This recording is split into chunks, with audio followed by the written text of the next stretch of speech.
السلام علیکم ورحمۃ اللہ وبرکاتہ۔ آج کا اس ویڈیو کا جو موضوع ہے وہ ہے ناچاقیوں کی وجوہات اور اس کا علاج۔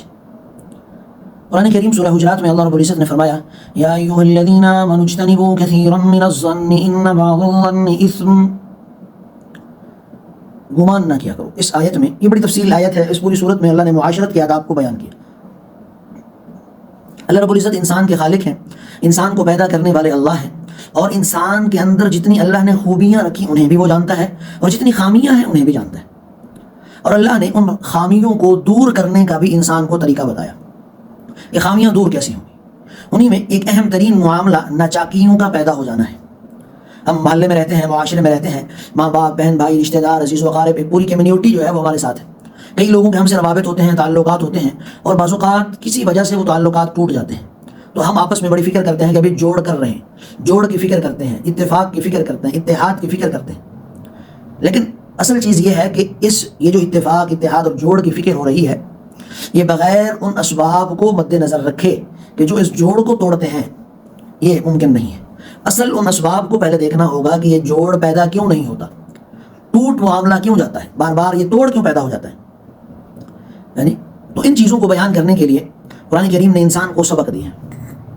عام طور پر ہم معاشرے میں کئی چیزوں سے پرہیز نہیں کرتے، جن چیزوں سے اللہ اور اس کے رسول نے پرہیز بتایا کہ بھئی ان چیزوں کو نہ کرو، ہم ان سے بچتے ہی نہیں ہیں، ہم اپنی مرضی کی زندگی گزارتے ہیں، اور نتیجتاً یہ ہے کہ کئی چیزیں لوگوں سے متعلق ہوتی ہیں جن کی وجہ سے لوگوں کے دل ٹوٹ جاتے ہیں، دلوں میں نفرتیں پیدا ہو جاتی ہیں، کدورتیں پیدا ہو جاتی ہیں، عداوتیں پیدا ہو جاتی ہیں۔ اس کی وجہ کیا ہوتی ہے؟ ہماری زبان کا بلا احتیاط بول کرنا، بغیر تحقیق کے بات کرنا، بغیر سوچے سمجھے گفتگو کرنا، جو کچھ منہ میں آئے اس کو بک دینا، یہ سب سے اہم ترین معاملہ ہے۔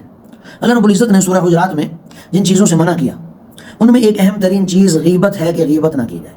یہ اتفاق کو توڑ دے گی، اتحاد کو توڑ دے گی، یہ گھروں کو توڑ دے گی، یہ میاں اور بیوی کے تعلقات کو فنا کر دے گی، یہ ساس اور سسر کے ساتھ بہو کے تعلق کو توڑ دے گی، یہ اولاد کے ساتھ ماں باپ کے تعلقات کو توڑنے والی ایک اہم ترین چیز غیبت ہے۔ دو دوستوں میں پھوٹ پڑے گی، دو بھائیوں میں پھوٹ پڑے گی، اس کی وجہ غیبت ہے۔ سخت ترین گناہ ہے غیبت۔ اللہ کے رسول علیہ الصلوۃ والسلام نے غیبت سے منع کیا۔ حرام گناہ ہے۔ قرآن کریم میں فرمایا کہ غیبت کرنے والے آدمی کی مثال ایسے ہے جیسے وہ اپنے مردہ بھائی کی لاش کو قبر سے نکال کر اس کے گوشت کو چبا چبا کر کھائے۔ صاف ظاہر ہے انسان یہ حرکت نہیں کر سکتا کہ وہ اپنے مردہ بھائی کے گوشت کو کھائے۔ أَيُحِبُّ أَحَدُكُمْ أَن يَأْكُلَ لَحْمَ أَخِيهِ مَيْتًا فَكَرِهْتُمُوهُ۔ اللہ رب العزت نے قرآن میں فرمایا کیا تم میں سے کوئی ایک بھی یہ پسند کر سکتا ہے کہ اپنے مرے ہوئے بھائی کا گوشت کھائے؟ فرمایا جب تم میں سے کوئی ایک بھی یہ بات پسند نہیں کر سکتا تو آپس میں ایک دوسرے کی غیبت نہ کرو۔ غیبت سے دل ٹوٹ جاتا ہے، پھر وہ دل جڑتا نہیں ہے۔ اور یہ بات بھی یاد رکھیں، جس کی آپ غیبت کرتے ہیں اس کو بھی آپ کی غیبت کا پتہ چل ہی جاتا ہے۔ کسی کی آپ نے غیبت کی، آپ کو بھی اس کو، جس کی غیبت کی اس کو پتہ چل جائے گا 1-2 دن میں، 3 دن میں، 4 دن میں۔ اور بالفرض یہ یاد رکھیں اگر اس کو پتہ چل جائے کہ آپ نے اس کے پیٹھ پیچھے یہ باتیں کی ہیں تو وہ آپ سے متعلق کیسا گمان رکھے گا، وہ آپ سے متعلق کیا سوچ بنائے گا۔ مفید الطالبین عربی کی ایک کتاب ہے، بہترین کتاب ہے، اس میں ایک مقولہ ہے، فرمایا من نقل الیک فقد نقل عنک۔ جو آپ کی بات دوسروں کے پاس پہنچاتا ہے، دوسروں کی بات آپ کے پاس پہنچاتا ہے، وہ آپ کی بات بھی دوسروں کے پاس پہنچائے گا۔ ایک آدمی کسی اور کی بات لے کر آیا، آپ کے گوش گزار کی، آپ کو سنایا، آپ نے اس کی بات کو سنا، صرف یہ نہیں کہ وہ دوسروں کی باتیں آپ کو سنائے گا، بلکہ آپ اس باتوں کے بعد جو تبصرہ کریں گے، کومنٹ کریں گے، وہ ان کو دوسروں تک بھی پہنچائے گا۔ تو پہلی چیز رشتوں کو جوڑنے کے لیے اور اہم ترین معاملہ غیبت نہ کی جائے۔ دوسری اہم ترین چیز تہمت لگانا۔ تہمت غیبت سے بھی سخت ترین گناہ ہے۔ سورہ نور کی 3 آیت اگر آپ پڑھ لیں کہ تہمت لگانے والا اگر اپنی تہمت پر 4 گواہ نہ لے کر آئے تو فجلدوہم 80 جلدہ، فرمایا اس کو 80 کوڑے مارو، 80 کوڑے۔ اگر کسی میں غلطی پائی جائے اور اس کی غلطی کو پیٹھ پیچھے بیان کیا جائے تو یہ غیبت ہے، اور اگر کسی کے اندر گناہ ہی نہیں ہے، قصور ہی نہیں ہے، کوتاہی ہی نہیں ہے، آپ اس کو بیان کریں، یہ تہمت۔ تیسری چیز جو رشتوں کو توڑتی ہے، جو میاں بیوی میں، بہن بھائیوں میں عداوتیں اور نفرتیں ڈالتی ہے، وہ چغل خوری۔ چغل خوری، حدیث میں اللہ کے رسول نے فرمایا لا يدخل الجنت نمام، ایک اور جگہ فرمایا لا يدخل الجنت قطات۔ قرآن کریم میں اللہ نے فرمایا حلاف مشاء بنمیم، چغل خور پسند نہیں ہے، وہ جنت میں نہیں جائے گا، فرمایا چغل خور جنت میں نہیں جائے گا۔ اچھا یہ بات یاد رکھیں، کسی دوسرے تک بات اچھی یا بری پہنچانا لیکن فساد کی نیت سے چغل خوری کہلاتا ہے. اچھی بات بری بات تو پہنچانا ہے ہی چغل خوری, اچھی بات بھی پہنچانا چغل خوری ہے اگر نیت فساد کی ہے. جیسے دولہا گرمی کے موسم میں اپنی دلہن کے لیے سوٹ لے کر آیا اور دولہا کی بہن نے دیکھ لیا اور جا کر اپنی والدہ کو بتایا کہ محترمہ کے لیے سوٹ آیا ہے.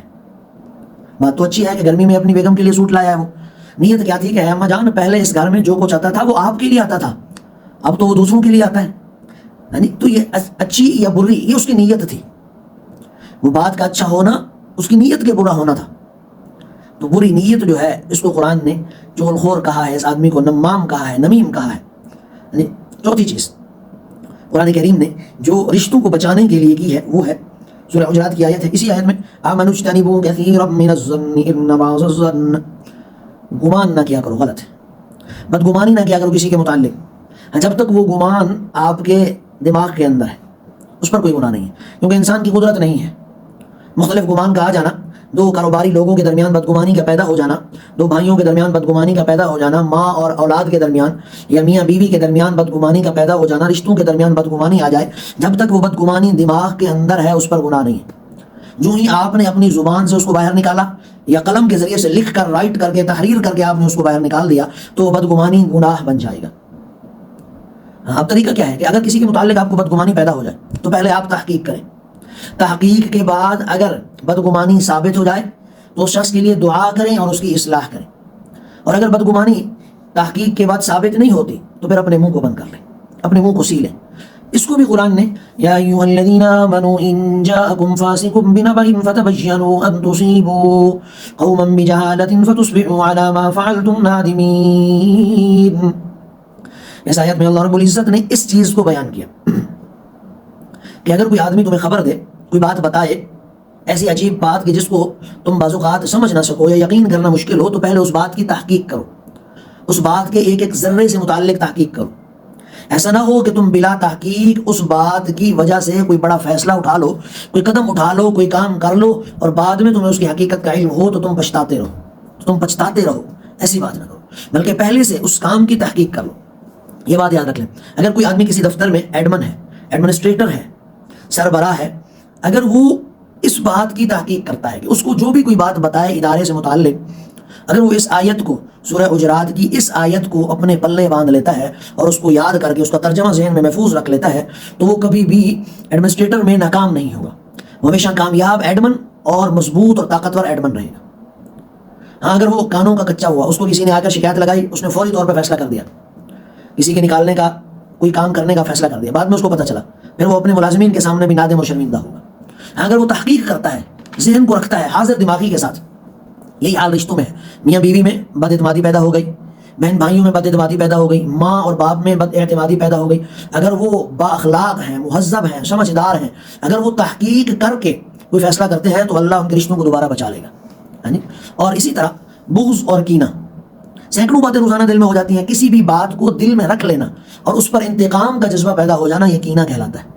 پرانے غصے کو اور پرانی عداوتوں کو سنبھال کے رکھنا یہ کینہ کہلاتا ہے. قرآن ہمیں معاف کرنے کا حکم دیتا ہے. ایک حدیث سنانے لگا ہوں آپ کو, بڑی عجیب حدیث ہے. فرمایا المؤمن مرآۃ المؤمن, مومن مومن کا آئینہ ہے. اچھا, یہ آئینہ اور شیشے میں بھی فرق ہے. شیشے کو عربی میں زجاج کہتے ہیں, یعنی وہ جو آر پار جس سے دیکھ سکے, اور آئینہ جس میں انسان کو اپنا عکس نظر آئے. اس حدیث میں اللہ کے رسول نے فرمایا کہ مومن مومن کا آئینہ ہے. یعنی آپ جب کسی دوسرے مسلمان سے ملاقات کرتے ہیں, ملتے ہیں, اس کے چہرے کے جو تاثرات ہیں وہ آپ کو بتاتے ہیں کہ وہ آپ کے بارے میں کیا سوچ رہا ہے. اگر وہ مسکرا کر ملتا ہے, اچھے انداز میں گرم جوشی سے ملتا ہے, تو اس بات کی علامت ہے کہ اس کے دل میں آپ کے لیے محبت اور عقیدت ہے. اگر اس کے چہرے پر تہوری چڑھ جاتی ہے, چہرے کے تاثرات تبدیل ہو جاتے ہیں, تو یہ اس بات کی علامت ہے کہ وہ آپ کو دل سے پسند نہیں کر رہا. کوئی بات ایسی ہو چکی ہے آپ دونوں کے درمیان کہ جس کو اس نے بڑا محسوس کیا اور اس کے اثرات اور اس کا ریئیکشن اس کے چہرے پر آپ کے لیے نظر آ رہا ہے. یہ اس لیے آئینہ کہا, مومن مومن کے لیے آئینہ ہے. آئینہ اس طور پر ہے. اسی طرح دیانت داری یہ محبت کو جوڑتی ہے اور خیانت محبت کو توڑتی ہے. دھوکہ ہو گیا, فراڈ ہو گیا, جھوٹ ہو گیا, غیبت ہو گیا, بغض ہو گیا, عداوت, یہ ساری چیزیں دلوں کو توڑتی ہیں. اب جو لوگ رشتوں کو ٹوٹنے سے بچانا چاہتے ہیں, رشتوں کو مضبوط کرنا چاہتے ہیں, میاں بیوی ہوں یا ماں باپ ہوں یا اولاد ہو یا بہن بھائی ہوں یا دوست ہوں, تو انہیں ان چیزوں کا خیال کرنا پڑے گا، غیبت سے بچنا پڑے گا انہیں. رشتوں کو بچانے کے لیے غیبت کو چھوڑیں، تہمت کو چھوڑیں، چغل خوری کو چھوڑیں، کینہ اور بغض کو چھوڑیں، جھوٹ کو چھوڑیں، فراڈ کو چھوڑیں، بددیانتی کو چھوڑیں. یہ اگر آپ کوئی بڑا کام نہیں ہے، کوئی مشکل معاملات نہیں ہیں، کوئی باہر جانے والے کام نہیں ہیں. اگر آپ رشتوں کو بچانا چاہتے ہیں، رشتوں کی حرمت کا خیال کرنا چاہتے ہیں، تو آپ ان چیزوں کو اپنا لیں. یہ ناچاقیاں آپ سے ساری دور ہو جائیں گی، ساری ناچاقیاں دور ہو جائیں. یاد رکھیں اگر یہ چیزیں موجود ہیں، غیبت موجود ہے، دھوکہ موجود ہے، بددیانتی موجود ہے، عداوت موجود ہے، تہمت موجود ہے، چغل خوری موجود ہے، تو پھر دل ٹوٹ جائیں گے. وہ ایسی نفرت پیدا ہو جائے گی کہ صدیوں میں بھی نہیں جڑے گی. وہ نسلوں میں نفرت چلتی ہے، وہ نسلوں میں، وہ خاندانوں میں. اگر آج جتنے خاندان لڑے ہوئے ہیں، ان کی اگر پرانی وجوہات کو دیکھا جائے تو ایک معمولی یا غیبت کی بنا پر یا تہمت کی بنا پر وہ نفرت کریں. دعا کریں کہ اللہ رب العزت ہم سب کی حفاظت فرمائے.